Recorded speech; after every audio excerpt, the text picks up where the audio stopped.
पुढची एक बातमी नागपुरात नाही, अतिशय धक्कादायक बातमी। युनियन बँकेला मराठीचं वावड आहे का असा प्रश्न उपस्थित करणारा हा प्रकार आहे।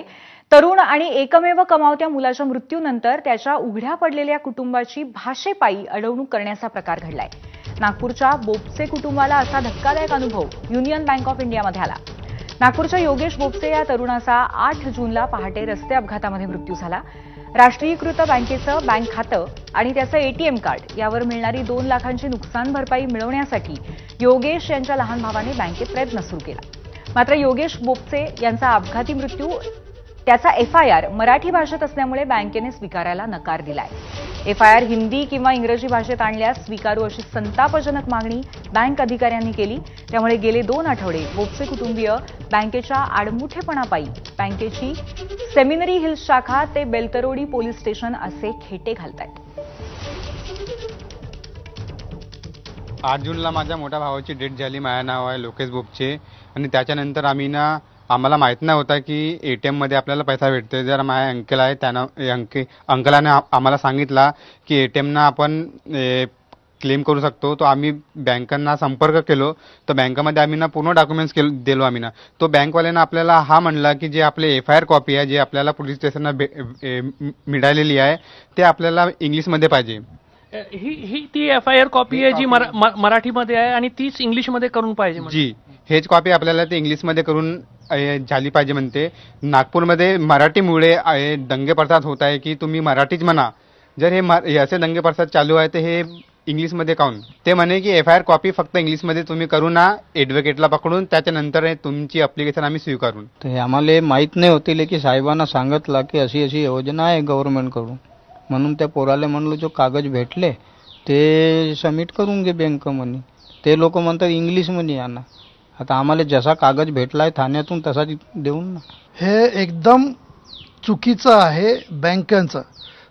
स्टेट गव्हर्नमेंटच्या नियमाप्रमाणे त्यांनी बायलिंगल जरी फॉर्म दिला आहे तरी त्यांचा तपशील जो आहे तो मराठीत लिहिला गेलेला आहे। मी पूर्ण चेक केलेला आहे।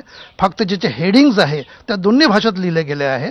आणि आज टेक्नॉलॉजीच्या युगात, एआयच्या युगात आम्हाला काहीच तकलीफ व्हायला नाही पाहिजे। परंतु बँकेचं जे म्हणणं आहे की तुम्ही वकिलाकडे जा आणि त्यांना लिहून आणा, याची गरज काय? त्यांच्याकडे तर वकील राहू शकतात।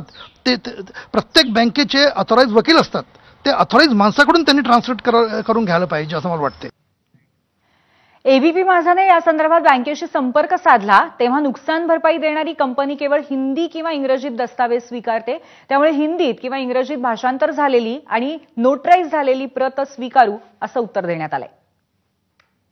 योगेश बोपचेच्या मृत्यू प्रकरणी युनियन बँक ऑफ इंडियाकडून एटीएम ग्राहकाला मिळणारी नुकसान भरपाई का दिली जात नाही या संदर्भात एबीपी माझाने युनियन बँक ऑफ इंडियाच्या सेमिनरी हिल्स शाखेमध्ये चौकशी केली।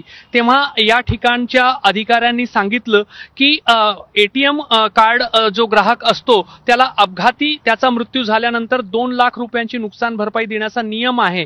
मात्र जी संबंधित घटनेची एफआयआर कॉपी असते ती इंग्लिशमध्ये किंवा हिंदीमध्ये असणं आवश्यक आहे आणि ती जर स्थानिक भाषेमध्ये असेल तर ती एफआयआर कॉपी पीडित व्यक्तीच्या कुटुंबियांनी एखाद्या वकिलाच्या माध्यमातून भाषांतर त्याचा करून ट्रान्सलेशन करून इंग्लिश किंवा हिंदीमध्ये करून आम्हाला आणून द्यावी आणि त्याच्या ऑथेंटिसिटीसाठी त्याला नोटराईज करावं आणि त्या पद्धतीने जर एफआयआर कॉपी आम्हाला आणून दिली त्याच्यानंतरच आम्ही इन्शुरन्स कंपनीला नुकसान भरपाईसाठीचा जो क्लेम फॉर्म आहे किंवा जो अर्ज आहे तो पाठवू शकतो।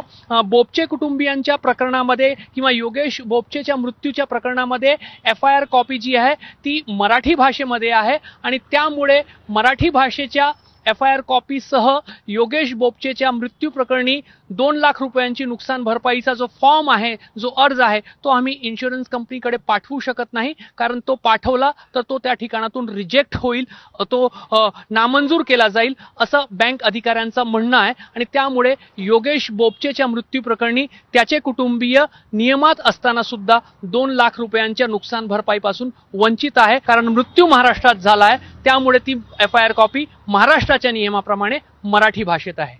कॅमेरामॅन अतुल हिरडेसह रजत वशिष्ठ, एबीपी माझा, नागपूर। आणि आता या प्रकरणामध्ये मनसेने उडी घेतली आहे. बँकेचं मराठी विरोधी धोरण योग्य नाहीये. महाराष्ट्रात मराठीतच एफआयआर होते, ती बँकेने स्वीकारायलाच हवी, नाहीतर बँकेत जाऊन अधिकाऱ्यांना धडा शिकवू असा इशारा मनसेने दिलाय. नाही, आता महाराष्ट्राने जी आर सुद्धा काढलाय ना, सरकारने जी आर सुद्धा काढलाय की बँकिंग माननीय राजसाहेबांनी जो मुद्दा उचलला मराठीचा बद्दल, तर प्रत्येक बँकिंग सेक्टरमध्ये आम्ही सुद्धा लेटर दिलेले आहे संपूर्ण महाराष्ट्रामध्ये किंवा मराठी भाषा लागू करावी म्हणून. आणि जर त्या परिवाराला हे जर न्याय देत नसेल तर आम्ही मनसे स्टाईलने त्यांना दर्शवून देऊ.